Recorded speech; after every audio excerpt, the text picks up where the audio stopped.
dans un foyer pendant 10 ans. T'es pas bête, ça. C'est pas être bête. 10 ans. 10 ans n'est pas 10 jours. Hein. 10 longues années.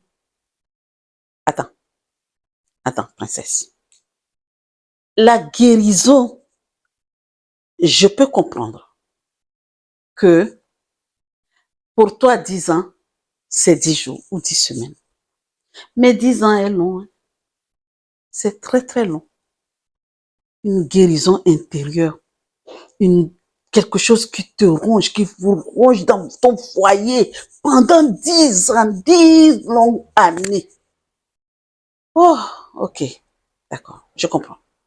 En tout cas, laisse-moi te lire quelque chose. La guérison intérieure n'est pas seulement un choix. Là, voilà.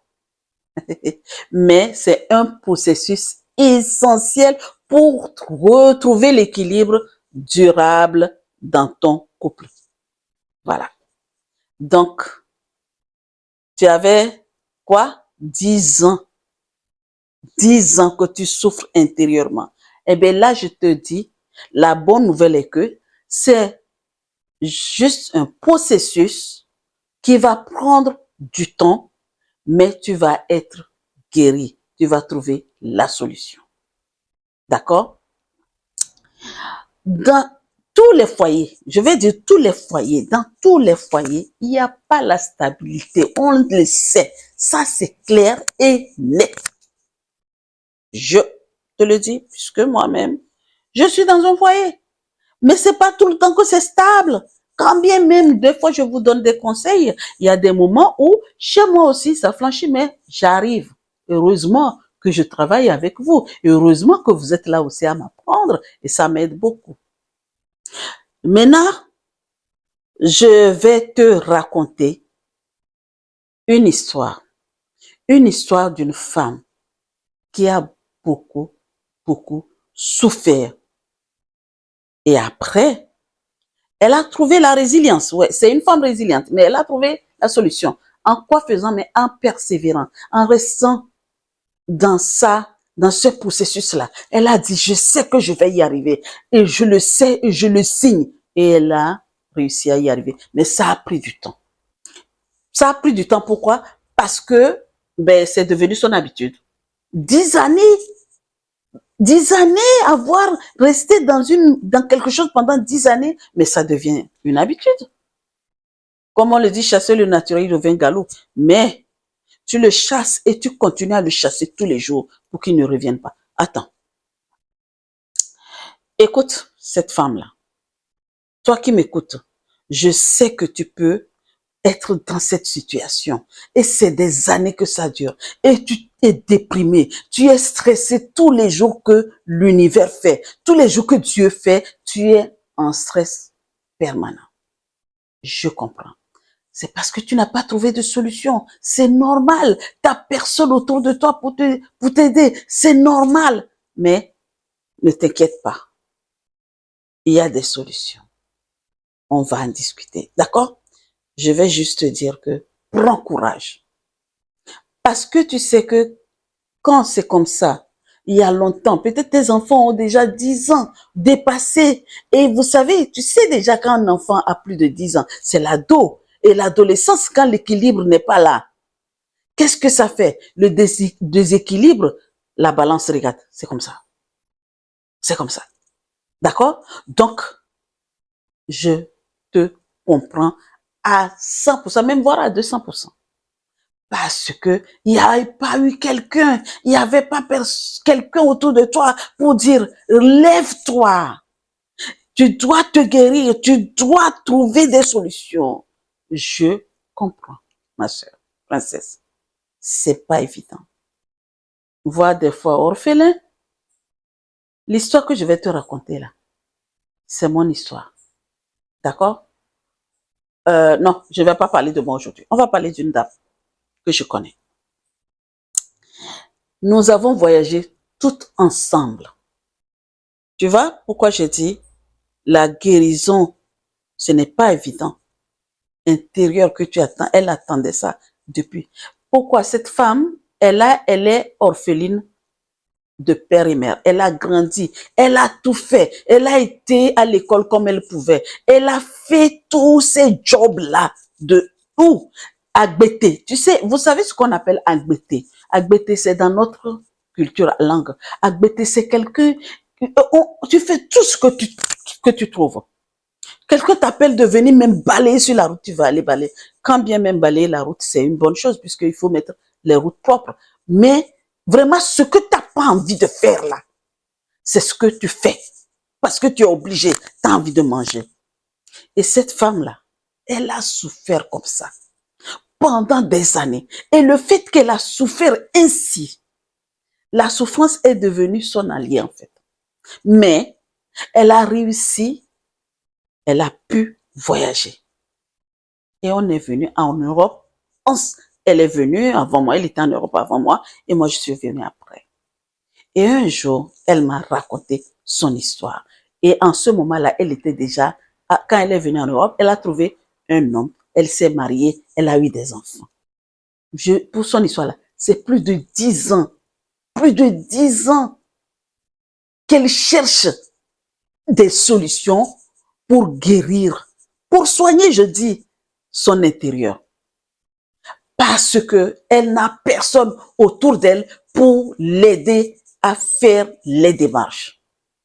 Elle me raconte, Claire, même au moment où elle m'a raconté cette histoire, je n'étais pas encore coach. Je n'étais pas encore, j'avais pas le papier, quoi, tu vois. Oui, mais dans l'âme, j'étais toujours ma coach, puisque je suis une personne qui aime conseiller. On s'est rencontrés comme ça, et du coup, ben, voilà, on a commencé à causer. On est devenus ensemble en train de parler, et du coup, elle a su ça, elle a dit, Claire, j'ai envie de me confier. Elle m'a expliqué son histoire. Donc, son histoire vient d'où? Ça vient de sa souffrance à elle-même. Donc, comme elle avait une souffrance en elle et qui est devenue son allié, eh bien, elle est partie avec ça dans son foyer. Et maintenant, elle a contaminé cette souffrance à son mari. J'ai souffert dans ma vie. J'ai été orpheline. J'ai fait agbété. J'ai été à l'école comme je peux. J'ai réussi à voyager. Elle a voyagé, ce que vous connaissez là. Le chemin qu'on prend pour venir en Europe illégalement. Mais c'est bien. Elle a réussi sa vie. D'accord? Donc, mais il y a ça, cette maladie-là, intérieure, qui était là et qu'elle veut absolument guérir. Que je comprends très bien. C'est tout à fait normal. Parce qu'on ne peut pas vivre toute sa vie comme ça. Tu vas mourir amer. Tu vas vieillir amer. Quand tu as une maladie comme ça, tu n'arrives pas à te guérir intérieurement. Tu n'es pas joyeuse. Tu n'es pas, oh là, tu es amer. Non. Et nous avons travaillé ensemble et elle a réussi à se soigner. Elle s'est soignée et aujourd'hui, elle est waouh. Donc, toi qui m'écoutes et que tu vis cela, voici ce que tu vas faire. Et comme je dis, avant qu'un docteur te soigne, il doit savoir de quoi tu souffres. Donc, avant de te guérir, avant de te soigner, la première des choses, c'est de reconnaître ce que tu as. Reconnais ta douleur émotionnelle. Reconnais ce qui te rend mal. Et affronte cette douleur-là. Affronte tes blessures. J'ai dit, nous avons des blessures, je vous ai déjà raconté. Les blessures émotionnelles, là, c'est depuis nani nana. Que tu le veuilles ou non, tu en as. Personne, je vous dis, personne ne vous trompe pas. Toutes les personnes que vous voyez, là, tout le monde a des blessures. Il n'y a personne. Il n'y a personne. Même les grands. Ah, pour eux, là, c'est encore plus mauvais. J'espère même qu'ils arrivent à faire des trucs pour s'équilibrer. Et, écoute-moi très bien.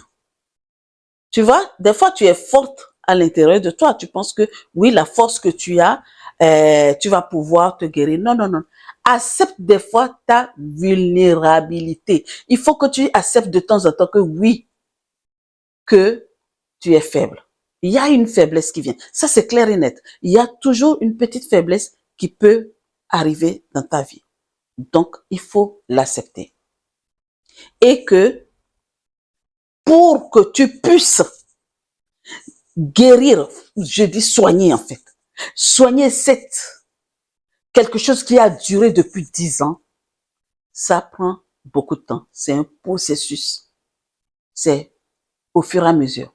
Pas, tu fais un pas aujourd'hui, demain tu fais un autre. Mais avant de commencer cela, tu dois créer un espace d'honnêteté. En fait, il faut être honnête avec soi-même d'abord. Si tu es honnête avec toi, tu es honnête.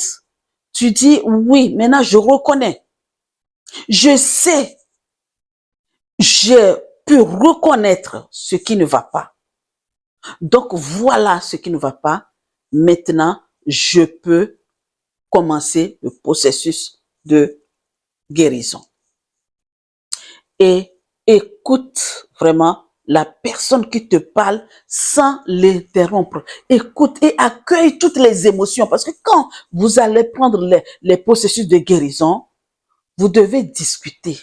Vous allez parler ensemble. Dans ton couple, tu dois parler, tu dois expliquer tes émotions, tu dois dire ce qui ne va pas. Tu as reconnu ce qui ne va pas. Tu as reconnu tes douleurs, tu les as présentées, tu les as acceptées. Et maintenant, il faut discuter.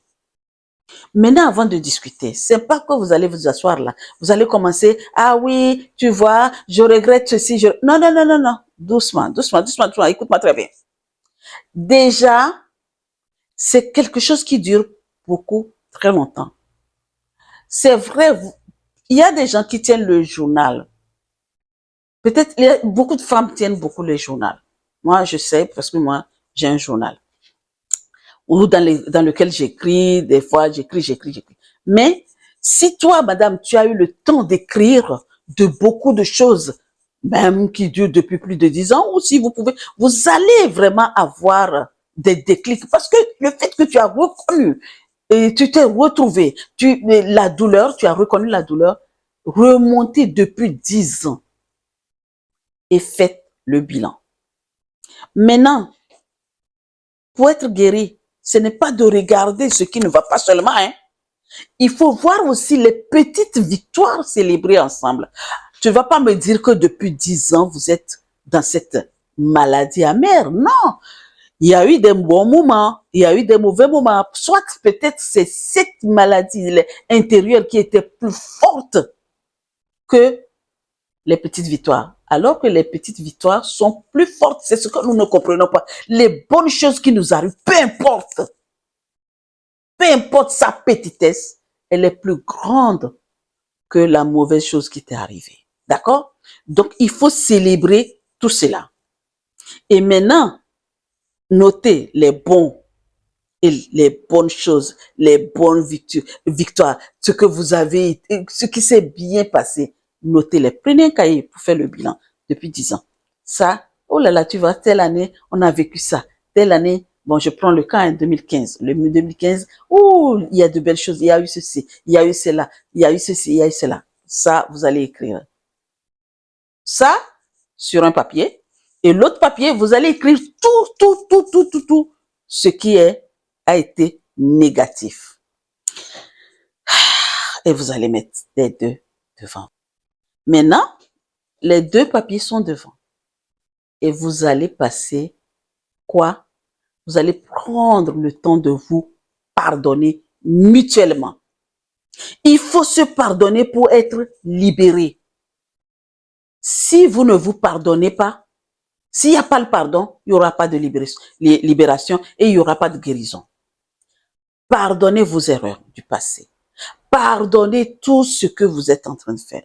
Le pardon, même si c'est toi qu'on t'a offensé, demande pardon à ton mari et pardonne-toi. Et lui aussi, il te pardonne. Vous vous pardonnez mutuellement. Et ça, c'est la première des choses. Vous avez tout listé. Vous avez, déjà, tu as reconnu, vous avez reconnu. Vous avez reconnu, parce que ça, là, c'est pour un couple. D'accord? Donc, vous avez reconnu vos problèmes. OK? Un, reconnaître la douleur et des émotions. Deux, savoir, chercher à comprendre, les lister tout, bon et mauvais, pardonner. Faites vraiment ce genre de travail, c'est très, très, très important. Et après le pardon, il faut que le pardon soit sincère. Je dis, tu vas pardonner, certes, mais cela ne veut pas dire que tu as pardonné, tu deviens tébé, quoi. Non. Tu as pardonné, pardonne carrément dans la sincérité. Il faut être honnête. Et excusez-vous mutuellement. D'accord? Et maintenant, après, c'est après les 10 ans là. C'est que, comme je dis, hein, des fois on rentre dans les foyers sans mettre les bases. Tant qu'il n'y a pas de fondation là, il y a ce genre de truc. Donc là, maintenant, c'est parti. Vous avez des enfants, ok, il n'y a pas de souci. Maintenant là, vous allez maintenant vous reconnecter à votre identité propre. Qui êtes-vous? Princesse, qui es-tu? Qui es-tu? T'es une femme forte, non? Eh bien, tu sais qui tu es. Prince, qui es-tu? Vous allez vous reconnecter à votre identité propre. Et investissez-vous beaucoup dans votre relation. Parce que je parle à vous deux, ce n'est pas une seule personne. Il faut que ça soit des deux côtés. Ce n'est pas que l'autre qui s'investit et l'autre ne s'investit pas. Si vous voulez vraiment vous guérir, la guérison que vous attendez depuis 10 ans là, si vous voulez vraiment, ce qui veut dire que si vous l'attendez depuis 10 ans, c'est que le problème était déjà là. Et le mariage, c'est comme ça. Je vais partir, je ne pars pas. Je pars, je ne pars pas. Je pars, je ne pars pas. Si vous avez résisté jusqu'à aujourd'hui, c'est que vous êtes fait l'un pour l'autre. Donc, vous allez vous investir mutuellement. Madame, tu fais ta part. Monsieur, tu fais ta part. Et madame, n'oublie pas que c'est toi le pilier de la famille. Madame, c'est vrai que le monsieur, il est le pilier, mais toi, là, ton rôle, là, est très, très, très fort. D'accord? Et puis, parlez aussi de votre spiritualité, de la tradition, de quoi vous voulez. Si vous êtes des chrétiens, priez ensemble. Faites des prières ensemble. Si vous êtes des traditionalistes, faites des trucs ensemble. Si vous avez des routines, faites-les ensemble. Ok, vous n'avez pas eu le temps de faire ensemble? Ok, faites des routines pour instaurer la bonne énergie dans la famille. La bonne énergie guérit tout. L'amour, c'est elle la bonne énergie. Et comme je vous ai dit, la peur, c'est la négative. Donc, instaurez cette belle énergie dans votre foyer. Pour reprendre le nouveau départ, il va falloir faire ce genre de processus de guérison. Célébrer tous les bons et petits moments ensemble.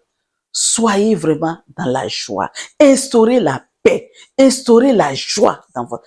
Priez si vous êtes, comme je dis, si vous êtes des chrétiens, priez. Priez beaucoup.